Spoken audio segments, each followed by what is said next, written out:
Burn It Down Tour 2024, June 27th, Wells Fargo Arena.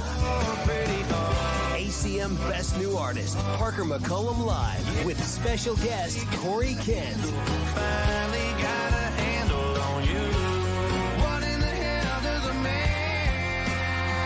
On sale now at iowaeventcenter.com. Parker McCollum Live. What does it take to grow beauty and colors more vibrant? More water, the right sun, nutrients. It takes all of that and more. Like family. At Knoyer Garden Center and Glass House Market, family is present in everything we do. Generation after generation. From our family to our employees who make you feel right at home.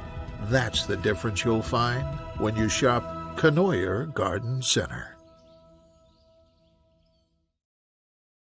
Heartland Flags and Gifts presents Legends and Listeners with Scott Dochterman and Chad Leistikow. Fly 'em high and fly 'em proud. Find your flag at heartlandflags.com. Breaking down the Big Ten from the Channel Seed Studios, this is Iowa Everywhere.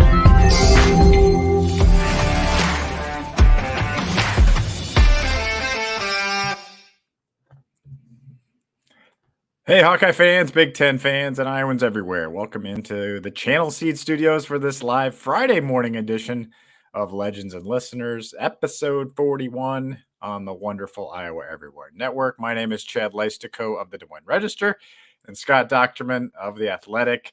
I know my night was eventful. Did you have some storms head your way there in eastern Iowa? How are you holding up? It's been wild. It's been a wild morning. Yeah, we were all crammed in the basement earlier, and that's where I am now because it's where my office is. But could happen a little bit more this morning. So yeah, luckily nothing major in my neighborhood. Although we had the city cam and we saw all the clouds funneling nearby. But hope everything's well in central Iowa for you. Yeah, I normally am the soundest sleeper in our house, but I heard the little thing on my phone at like 4 a.m. and had to get everybody else was sound asleep last night. So got everyone up at like 4 a.m., went to the shelter. We have a pretty good storm shelter in our house, thankfully, thanks to our builders. And kind of waited it out for a while. So yeah, it was a little bit scary. My neighborhood got pretty there's some trees down here. So it was pretty scary for a while. But doing all right. We got internet, so let's talk some Hawkeye sports, Scott. While this has been mostly a calm week on the Hawkeye sports beat after last week's blockbuster retirement of Lisa Blutter and the promotion of Jan Jensen to head women's basketball coach, we got a few little things. Friday night game, Hellerbrawl controversy going on. Other than that, though, it's more of a national story this week, Scott, that affects Iowa and the Big Ten. A major storm, you could say. Touched down in college athletics with the $2.8 billion. I got that right. $2.8 billion House settlement case, or House settlement being approved, which essentially outlines a revenue sharing model for athletes in the future. Scott, I know you've been out west this week, so I'm going to let you take it from here and give our listeners a 101 on what they need to know about this. Yeah, as we know, there's been some radical change in collegiate sports over the last 3 years. I mean, ever since the Supreme Court ruling, which was 9-0, which, considering it's the most polarizing court since the 1850s and 60s, I think it speaks to just how big and dramatic of a change that is. That's allowed NIL and among other things. What this one does, though, is this allows athletics departments to pay their student athletes up to 22% of the average power conference team's revenues, which roughly is $20 million. So it doesn't mean that Ohio State could pay 50 and Iowa could pay 22 and Iowa State pays 10 or whatever. It's the fact that everybody would be able to pay that full amount. And among that full amount, though, the breakdown appears to be it's going to have to come via Title IX distribution, which is, I don't know, I'd have to look up Iowa specifics, but I think it's somewhere in the neighborhood of 52% female athlete. So they would receive 52% of, say, $20 million, and male athletes would receive 48% of that $20 million to be able to pay. Now, that doesn't mean Iowa would have to pay. It is optional, and it doesn't come this year, but it will come next year. But it does have to be based on that proportion.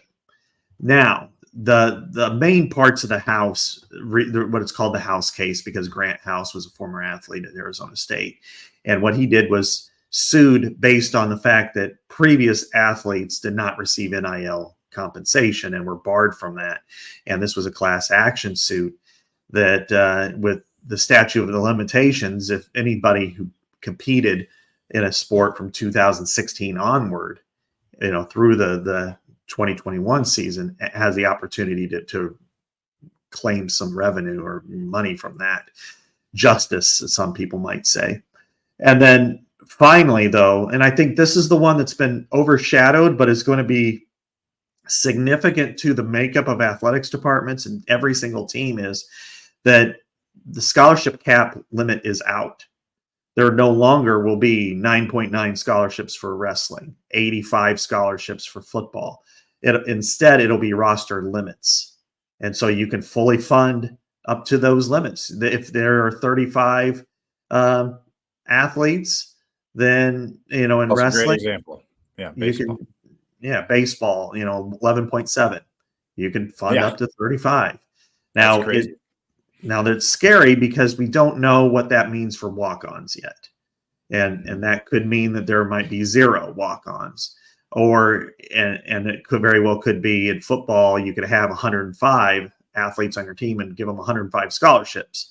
But of course, there are Title IX ramifications with that too, meaning that not only would you have to meet or exceed what you currently have as far as scholarships go, if you decide to go 105 football scholarships, but then you would also probably, in many cases, I'm sure there'd be the elimination of sports.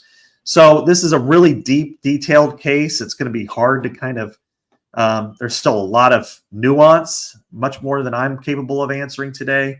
But I think the ramifications are many, there are a lot of tentacles to this. Yeah. Yeah. Well, let's try to unpack maybe one thing at a time here. I'm trying to read up on this as much as I can. I know you've been working hard on this too for the Athletic.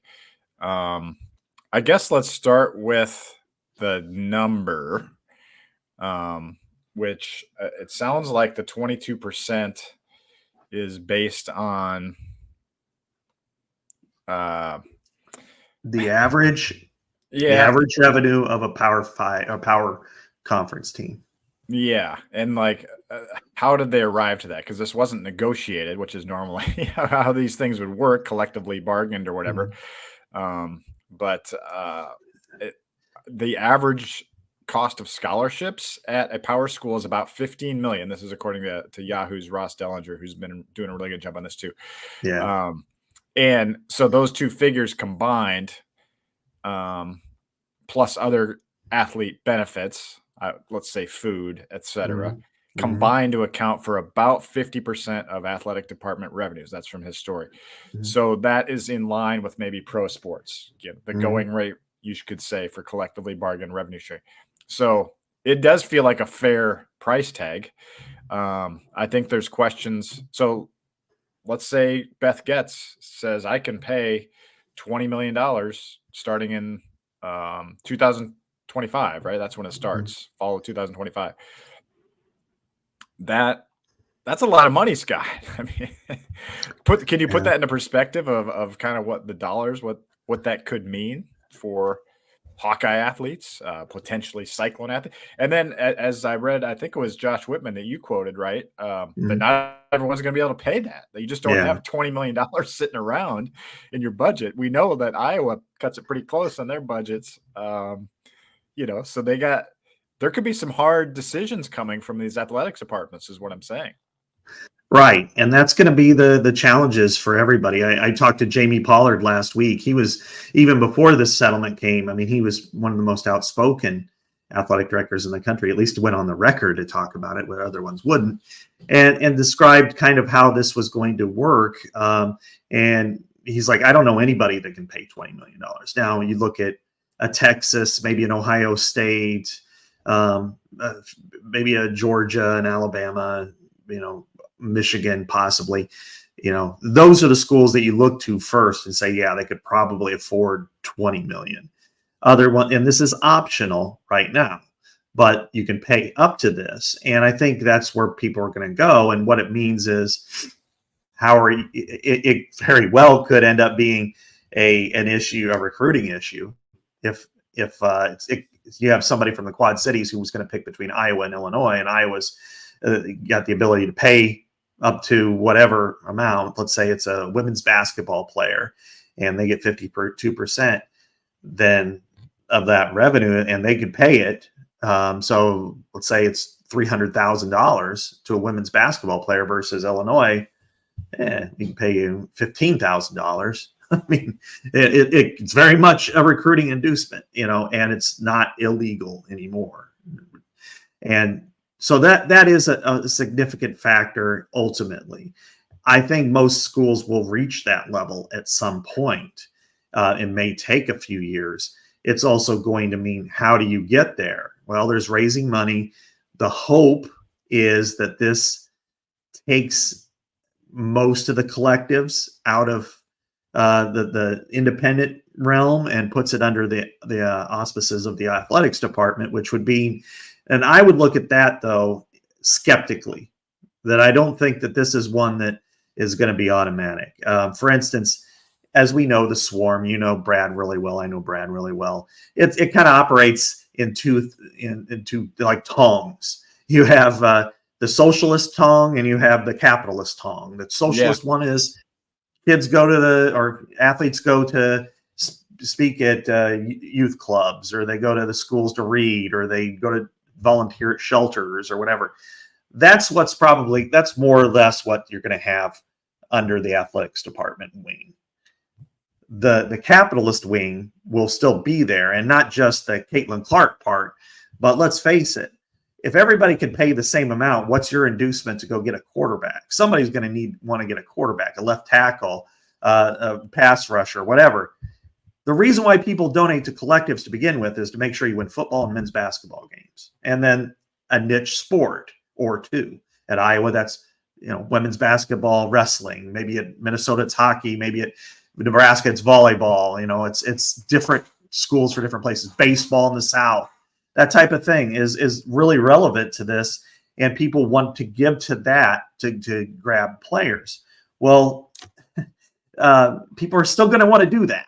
You're still going to want to make sure that we get that quarterback, not Nebraska, not Wisconsin, not those Michigan Texas State. oil barons are going to be donating to A&M like they want Johnny Manziel or whatever, Exactly. So anyway, that's where it kind of comes with Iowa, but the roster limits are interesting for an Iowa, for Nebraska volleyball, whatever. But Iowa wrestling, and right now they have 9.9 scholarships. If you have a roster limit of 30 and you can provide scholarships up to 30, then you might be clear. Now, I don't know if the roster limits, this is something that is unclear to me, and I'll say that in advance. Let's say that the roster limit is still 30. You can provide 30 scholarships, but maybe you don't, which maybe does allow room for walk-ons. But if it's football and it's 105, if you don't provide 105, that's going to be a challenge. Now, I think, that's something that needs to be worked out. Well, you may notice in the corner of your screen there, those watching us live, we have a new presenting sponsor to Legends and listeners. That's GameDay Men's Health. Guys, it is time to get yourself right and get back in the game with GameDay Men's Health. Yes, we're talking about testosterone replacement therapy.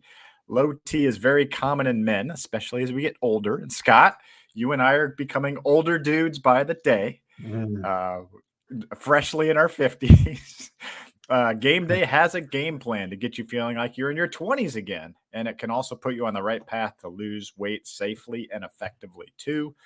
It all starts with a free, private, no-obligation consultation.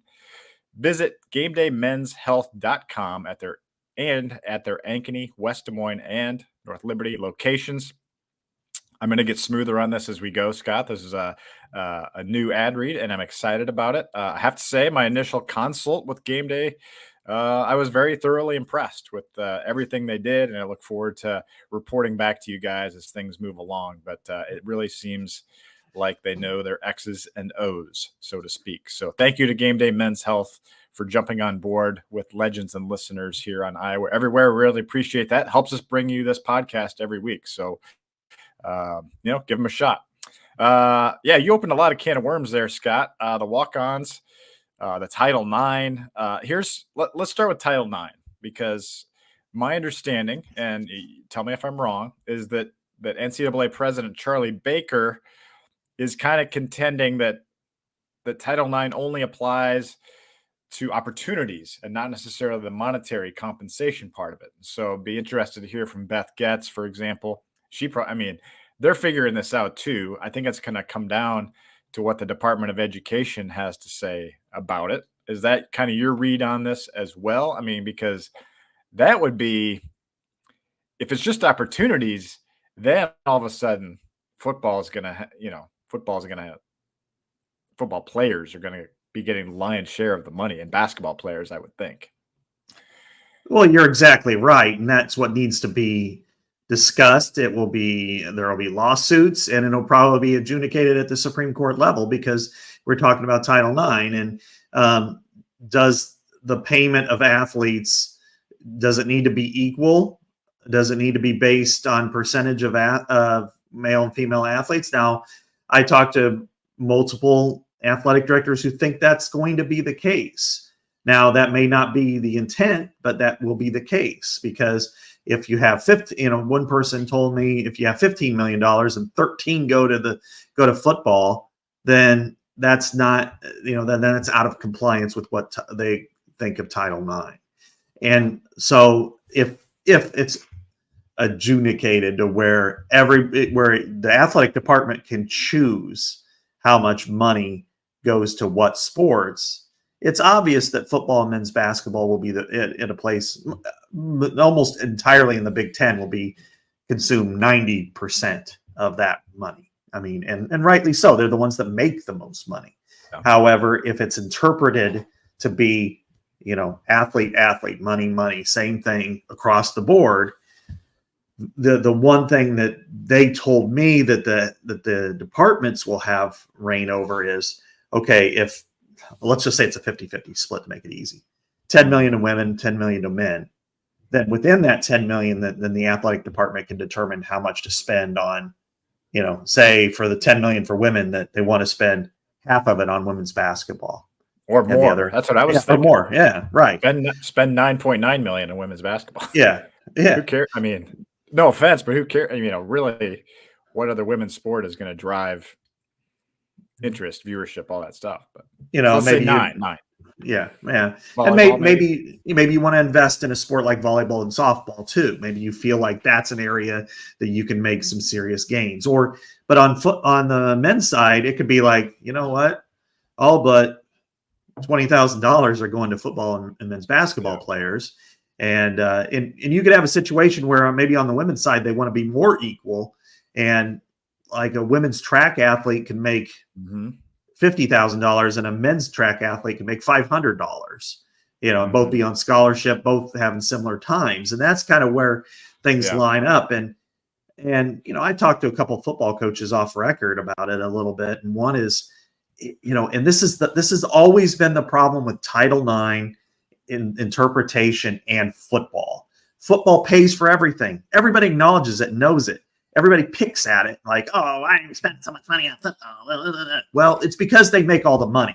And if you don't invest in football, you're dead. Remember in the COVID year, everybody could have shut it down, but football had to play.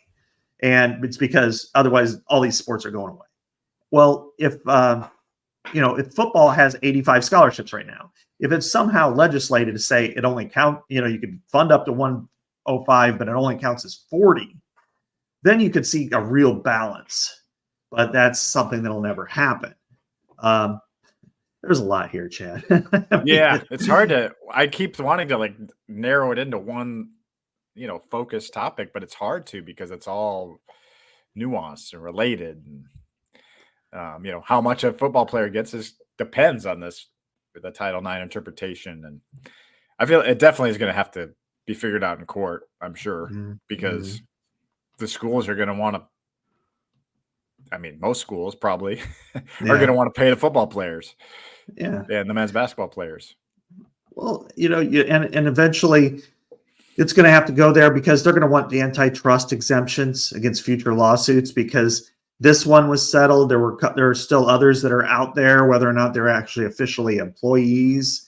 USC and Dartmouth cases are still pending at some point, but it's not going to happen for the next 6+ months because of an election year. It's just, people are too consumed with, calling each other names in the House of Representatives. So, I think at this point, we're going to have to wait till next year, and then goes to court, figures out what does Title IX mean?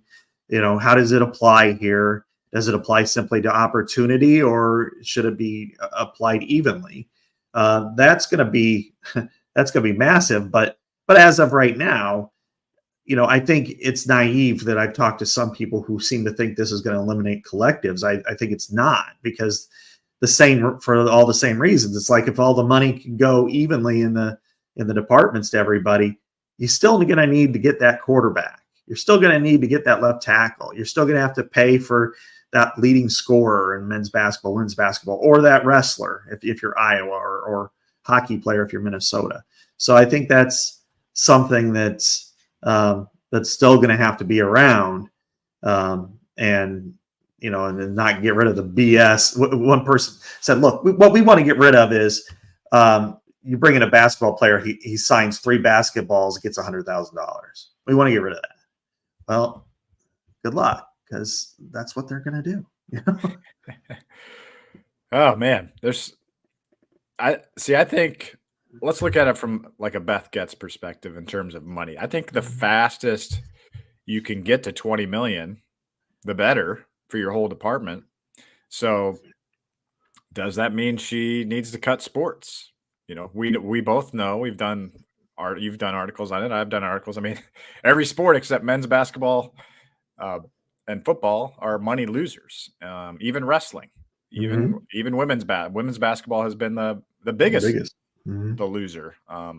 Historically, now Iowa's in a little bit different class, kind of creeping back, but it still is a deficit spending. So the fastest way to me that you get to 20 million would be to cut sports. I think. You would have to cut men's sports, more men's sports.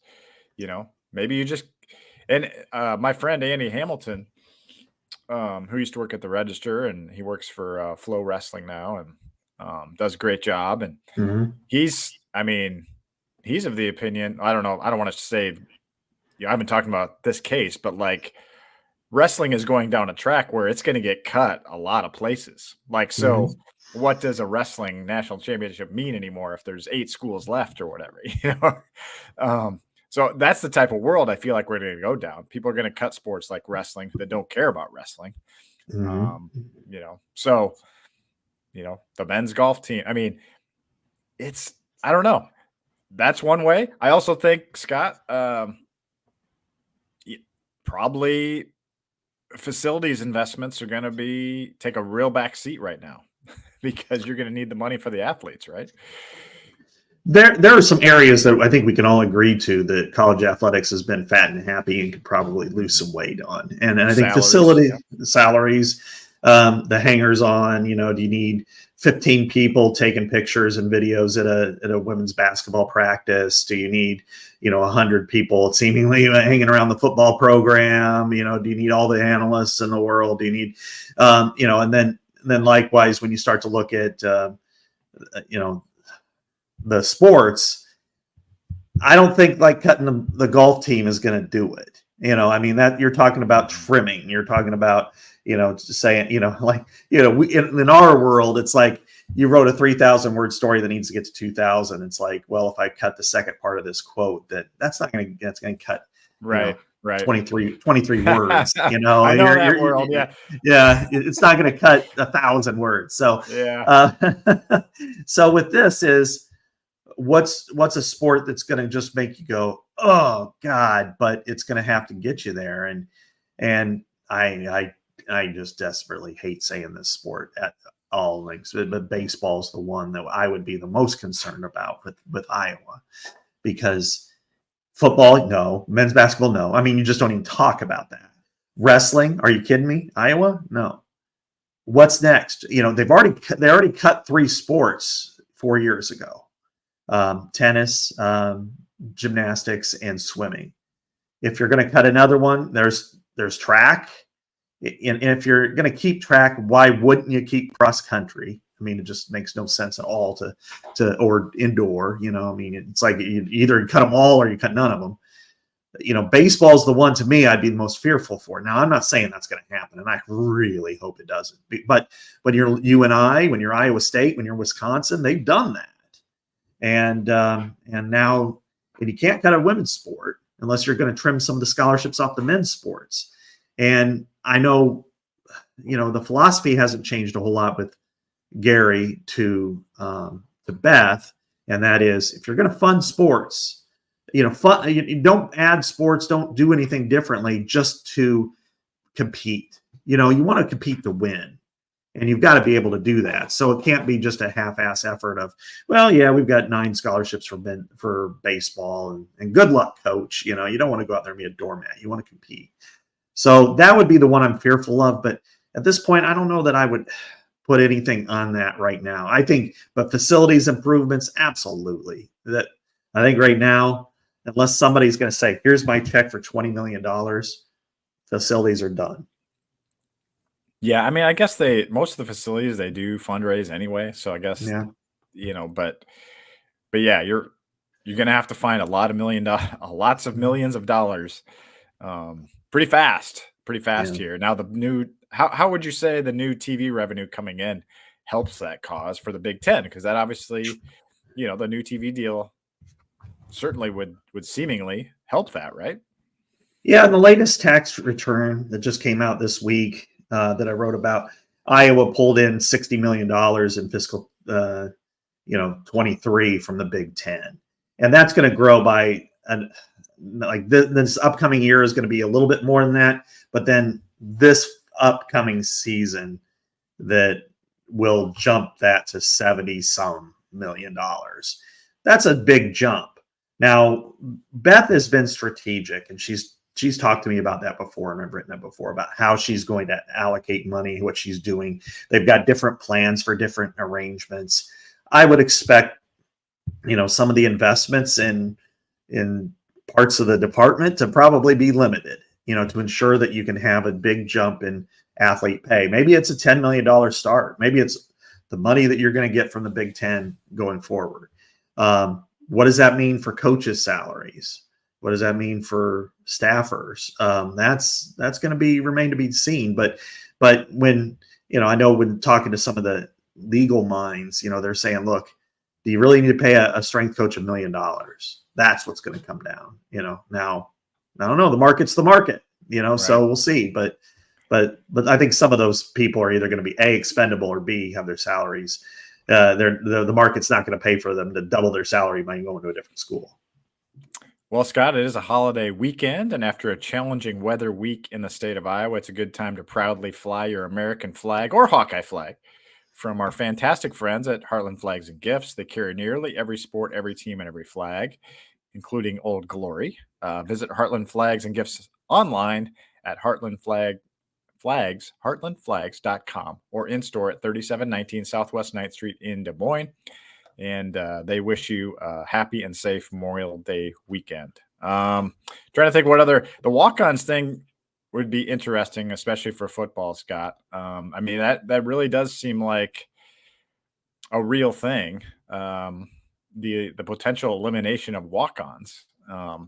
That would really impact Iowa football. Like if we're talking about the Hawkeye football itself, that has been just think about how many, the Joe Evans stories, maybe those don't come to pass, or, Dallas Clark, right? So any more you want to add on that? Because that sticks out to me as we're talking about this, is like wow, that really could affect Hawkeye sports and the Hawkeye sport, Hawkeye football. Right. Absolutely it will, because I had to sit down with Brett Bielema there, and we talked about it a lot, and he was a walk-on. And he came to Iowa because, and this hasn't changed from Hayden Fry to Kirk Ferentz, is that once you get in the door and you're a walk-on, you're treated just like everybody else, and you have that opportunity. And like in Brett's case, he's like, I went there because I knew I had an opportunity. And then once he got there, he worked himself, he got a scholarship. He ended up, ultimately becoming a team captain and a starter, and then a coach, and built his career based on becoming a walk-on at the University of Iowa. And, he also said there are the success stories everywhere he's been. Of course, we know in Iowa, every year there's a success story that came from that realm. It could be somebody like Kyler Schott or Nick DeYoung. It could be Quinn Schulte. It could be Jake Gervais. It could be on and on and on and on. I mean, Joe Evans is as good of a story as there ever was in that situation. But how are they going to do this in the future? I mean, what kind of scholarships are they going to have versus how many, what are they going to fill them all to get to that roster limit? Or are they going to fill some? I mean, that will remain to be seen. So I do think that is a significant problem, because I would say developmental programs, and Iowa being one of them, like the schools in this region are, I would say Wisconsin, Nebraska may not want to admit it, but it is too. Illinois, Minnesota, Iowa State. They're not ready-made programs. This isn't Ohio State where you can get 100 4-stars. I mean, at Iowa, you've got to build your 4-stars. You got to build your Josie Jewell into a 4-star. And so and kind of like with the NFL draft, Chad, there wasn't a whole lot of difference this year between a 5th rounder and a undrafted free agent. And I think that's kind of the same situation with Iowa football, that when you start to get into the lower level, the kids from small town Iowa who picked Iowa either early in the recruiting process or came down between Iowa and Iowa State and maybe Minnesota, there's not a difference between them and the ones that they sign as priority walk-ons. We see it every year where the priority walk-ons, even if they're second team or special teamers, that they're really pivotal. So I think this is a significant issue. I know most of the coaches who told me, including Kirk, who I rode to the airport with after before our flight, because we were on the same flights. But our best teams had great walk-ons who became good stories. Sean Considine and all them. So that's going to be a problem. But if they have 100 scholarships, if you're Iowa football, you fill 100 scholarships. And if you need to dump people, through the transfer portal, and then do that too. But you've got to make Iowa football successful financially, or you fall behind there. Everything crumbles underneath it. I have to imagine Kirk Ferentz, part of him would be kind of happy with this development, because he's always kind of pushed for like a salary cap. And this is the closest thing you could probably get to one legally, right?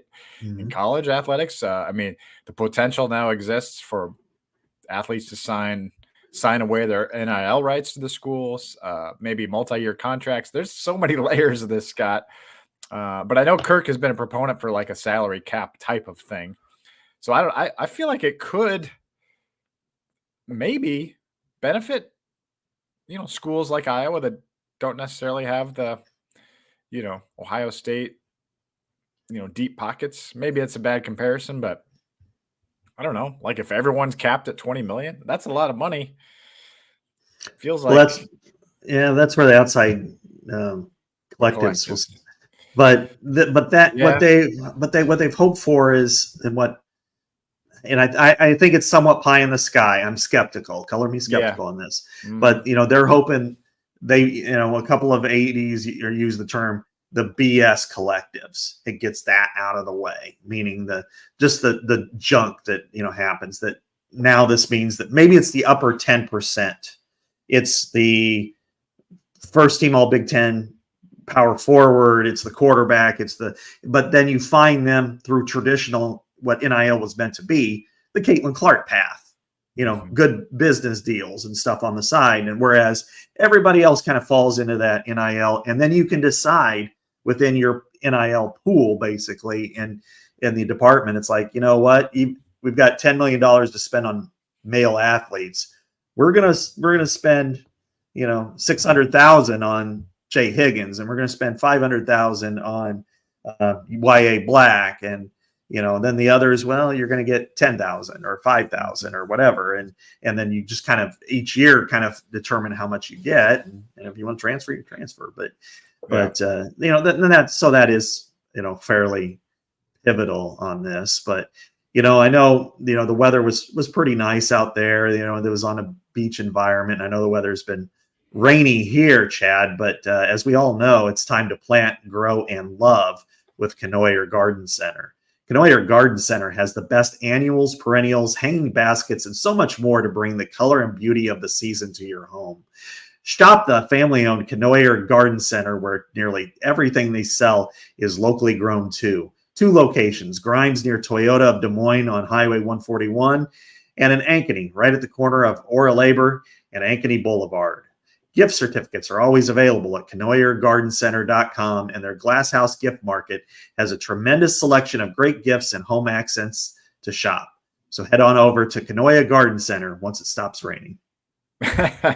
Yeah, you might have some destroyed plants that you need to replace too now. So head over to Conoyer to take care of those needs as well. Let's move on, Scott. We could talk about, and we will be talking about this stuff, I'm sure, for months to come. So that gives you guys a little bit of a background of what's going on with this House case. It's not the House of Representatives, by the way, which is easy to think when you say House case. But let's move on to Friday Night Football, Scott. We got news this week that it will be UCLA Hawkeyes playing in Pasadena under the lights November 8th. The game will be on Fox, Big Fox, 8 o'clock Central kickoff, obviously 6 o'clock on the West Coast. Such an interesting November, Scott, for the Hawkeyes with a couple Friday games in there now and a super short prep on a West Coast trip. What are your thoughts on the UCLA game being a Friday? Did Kirk mention that on the drive to the airport? I can't imagine he's thrilled about that one. We're talking about that this one was probably the best of the trips for Iowa. I mean, it's interesting because I talked to Fox and I wrote about it, all of them, because there are 9 Big Ten games on Fox on Fridays. And then there's going to be 16 overall, counting Black Friday. So we've got 5 more that'll get announced next week. And that's like FS1 and BTN are going to have a few as well. I don't think that'll affect Iowa, but I think it will, early season, Labor Day weekend, that sort of thing for like a Wisconsin or a Michigan State or something like that. But when we look at this, originally we were thinking, well, maybe it's Minnesota, or maybe it's it's a short prep week and it's a long trip. But think about this: if it would have been Maryland, what's that kind of a flight from Iowa City? Probably 2 hours. Now we're looking at 3.5. Yeah, 2.5. It's a maybe 2. Yeah, on the private jet. Yeah, 2.5. 2.5. So you're looking at about another hour to hour and 15 minutes, 75 minutes more on the airplane. Is that a big deal? It sounds like a big deal, but is it? It's not like they're on the bus going to LA. Yeah, and you gain 2 hours. So I guess maybe it's not too bad. Yeah. And Thursday's their day off anyway, right? Right. Yeah, and then now it'll just be Saturday. So but it's intriguing because now it'll be a game where it'll start where we'll all look up and see the sun going down over the San Gabriel Mountains, and that's going to be obviously picturesque. Probably be actually warm-ups. It's like let's make sure we get there in time so we can watch it happen, but not worry about it during the game. But what are your thoughts, Chad? What do you think about this matchup and the game under the lights? Well, I mean, UCLA, I think we would probably, I don't know if we agree, but it's probably 18th out of 18 right now in the Big Ten. So that should be a win maybe for Iowa. Yeah. You think on paper, but West Coast trips have always been so rough for Kirk Ferentz, it seems like. And even Hayden Fry to an extent. So you're coming off a home game against Wisconsin. That's going to be a bloodbath. It always is. Now I know they don't play the same style anymore, but still it's always physical, and you have a short prep, and then you get 15 days off. So I guess when I look at that, my mind actually goes to the recovery part. How many times have we had, a key Hawkeye be injured and you're thinking, God, if you just could get him healthy. Well, now this kind of gives you a 15-day gap between the UCLA game and then the at Maryland game, which is now on a Saturday or stays on a Saturday. That could be beneficial, I think, for the Hawkeyes, especially, Scott, if they are in a playoff push, which we think they have a chance to be. Go get that road win, 15 days to rest up, and you got, 2 games to play your way into the playoff. Mhm. So I kind of like it from that respect. Yeah, I mean, I guess when I hadn't really thought about that as much, and if nothing else, normally you would prefer to have it, a week off if you could, or a full week after a Wisconsin game, especially the way they used to play. You really wanted to make sure that you didn't have to play Wisconsin and short rest afterwards. It's like Wisconsin then Nebraska on a Friday. It's like, oh man, that's tough because they're so physical. But being able to play, I think, and this is, one of the things they wanted to really do with this Friday schedule is, and this is kind of fascinating, is before they were just kind of, I won't say randomly chosen, but it was like they were games like 5, 6, 7 on the list. These have creeped up a little bit because it's Fox. We're not talking FS1. So Iowa UCLA, I mean, that's last time they played was in the Rose Bowl in '86, January 1st, '86. They're 2 teams that it's debatable as far as if they are, they're not necessarily blue bloods, but they're recognized. Get the recovery time, as you said. I mean,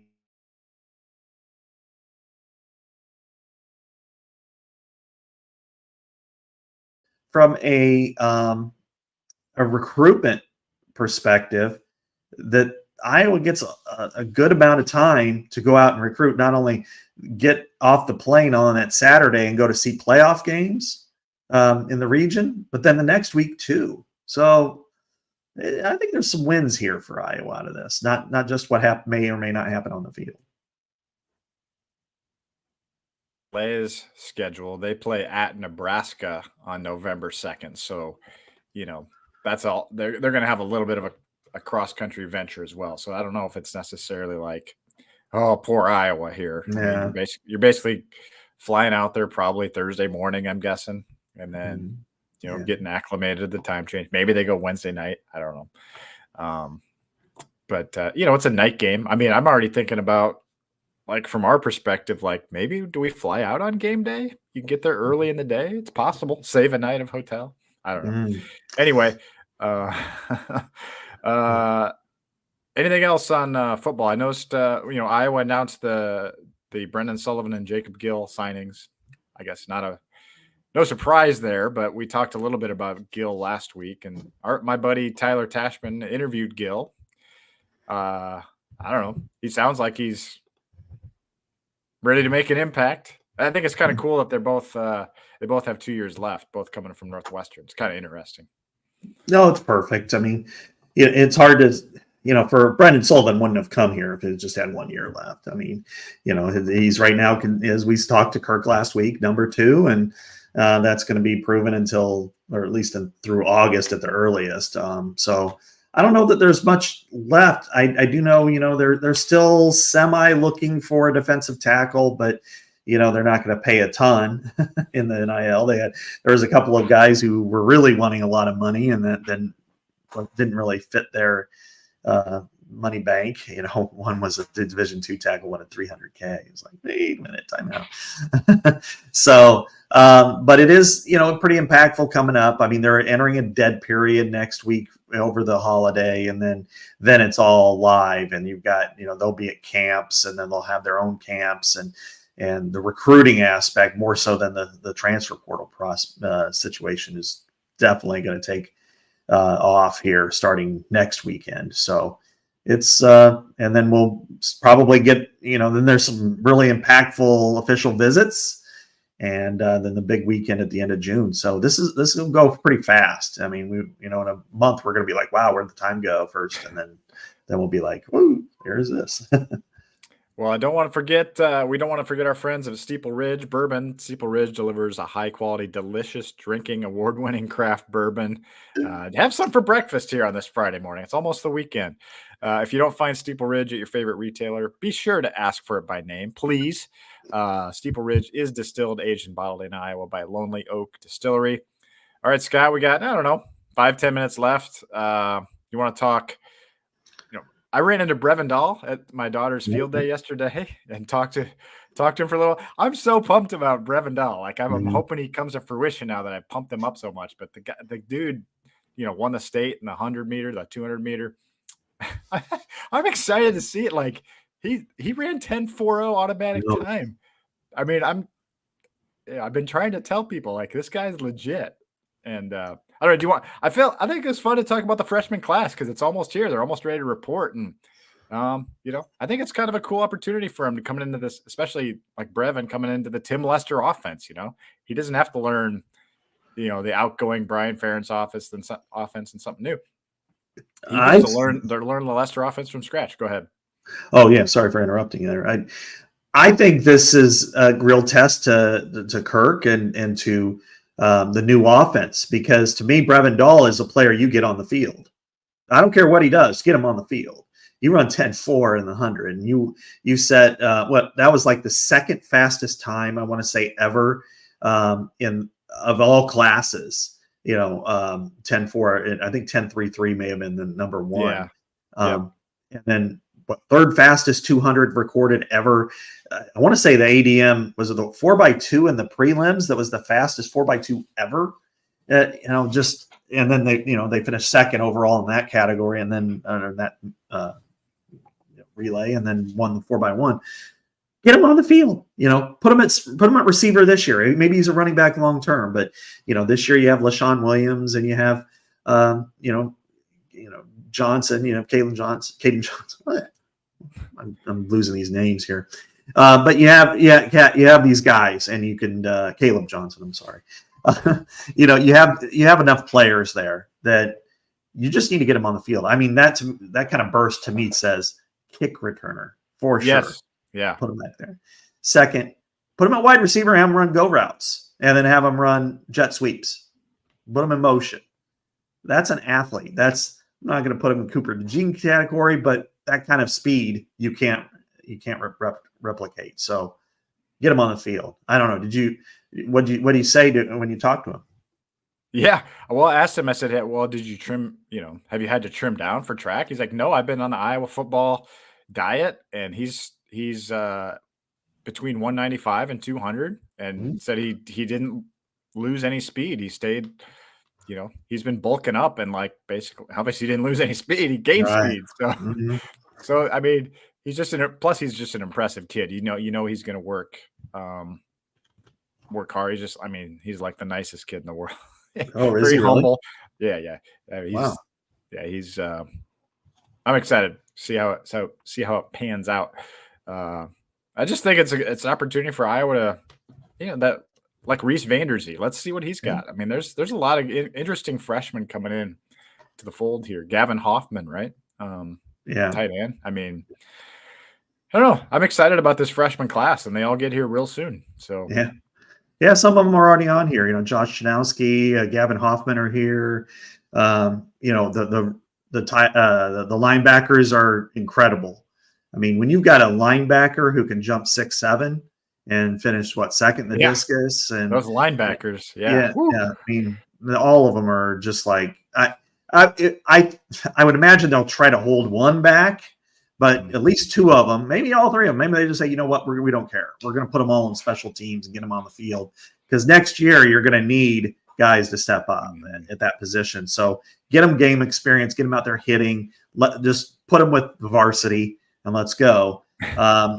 One player I'm really intrigued with, he doesn't weigh that much, but maybe you just find a spot for him, is Joseph Anderson. Yeah. An amazing track athlete from the St. Louis area. He's a defensive end. Wow. Yeah. He's kind of on that Chauncey Golston body, which I'm sure they're going to put a lot on him. But if he's got that kind of jump and that kind of ability, pass rusher on third down, maybe it's 5 snaps a game, but man, You might want to look into that too. So, but yeah, I'm optimistic about the linebackers, Brevin Dahl, maybe a receiver, maybe somebody like Joseph Anderson who just makes an impact. And, it's like, hey, you can't keep that speed off the field, just make sure he's got a situation where he's not getting engulfed by a left tackle,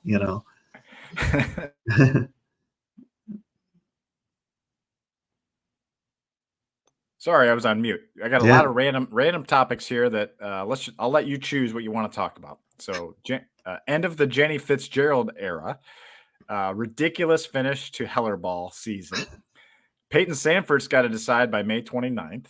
I had a good sit down with Spencer Lee. We could talk about that, or we could talk about why Caitlin Clark's on the bench in a tight game in the last couple of minutes, and do the Fever get their first win tonight? You pick. Wow, and Pat Fitzgerald's kid is that's true. We can talk about that too. Yeah. How about that? Let's just do a couple of them in a rundown fashion, Chad, and then we'll maybe finish up with Peyton Sanford, because I think that's the most impactful one over the next week. I think number one, Jenny Fitzgerald, she was kind of underrated as an assistant coach, but she was pivotal in the development and maintenance of one of the great programs in Big Ten history. I think she was subtle. She wasn't the face the way Lisa was, the way Jan is. But really impactful person when it comes to Iowa women's basketball over the last almost quarter century. Yeah, no question. That was a retirement that was, she stepped back from coaching back in after the 19 season, and that's when Abby Stamp was elevated to full-time assistant. So she's been kind of the, in the scouting department only, wanted to get off the road recruiting. So as Jan said, they kind of sweet talked her to come back for about 5 more years. And she kind of gets to go out with her good friend, Lisa Blutter. So when I did have my sit down with Jan last Thursday, she talked about, she also has the ability to create another position. So between, Jenny's exit, obviously she has to replace herself on staff. So I think she may make up to 3 hires here in the course of her creating her staff, so she can go a lot of different directions. So that'll be something very, very interesting to follow here in the coming days. And she met with Beth out in LA, because I was in the same room. I knew she was flying out there, and welcome. It'll be interesting. It'll just be interesting. Yeah. When I went into that sit down, interestingly, speaking of LA, Addie Deal's mom was in the basketball office. So I think they were. Addie was good. I think Addie tweeted something shortly thereafter, like, "Hey, I'm solid with Iowa." So I think they were. So that's good. Yeah. Let's talk Sanford. Let's talk Sanford, because that's I mean, men's basketball either is going to be pretty darn interesting next season, or big time rebuilding under Fran in year 15. So this is a major decision to me in terms of the course of how interesting next men's basketball season is. Sounds like he's really on the fence. Didn't have the greatest combine though. Yeah, and the combine workouts are secondary to the individual workouts and the tape, and because I don't know if you've been there before, right? It's kind of garbage basketball. I've never seen a person not want to take a shot, and never seen a person pass the ball there at exactly. The combine. It's the BTL with more ego, So I don't have a problem with that not working out for him as much. It's more about the not only the medicals, but just how do you do your individual workouts, what your tape shows. I think it shows that he's an NBA player and he's got a really good market, because I think a lot of fans maybe thought that, he's not serious. He's just going to go get feedback and he'll come back. No, he's a legitimate, at worst, top 40 guy in this draft. And he's got a lot of potential, and it's going to be about him finding out, does a team like him enough that do they have a plan for him?